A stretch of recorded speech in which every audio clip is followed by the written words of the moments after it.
Hello, Dabiana.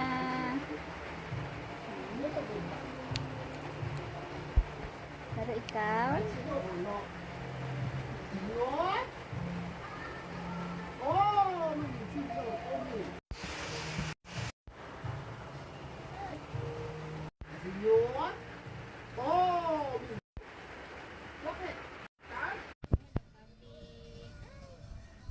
Maglabas, yan lang. Yan lang, bawal. Kaya madumi sa labas.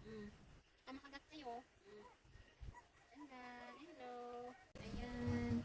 Tatlong lalaki, tatlong lalaki, tsaka isang babae. Naman si Tabiana. 45-day-old na siya today. Ay, Tabiana, dali. Dali.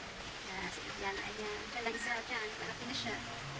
Yung mga puppy, hindi sila pwede sa mga, dapat sa cage lang muna sila. These are very sensitive, no? Tabiana, no? Their cage must be clean. Ayan, so ganyan lang. Kasi ganito naman ang kaya namin. Pero malinis naman yan, yung ano niya, bed. Hello? Tulog na kayo? Yung mama niyan dito.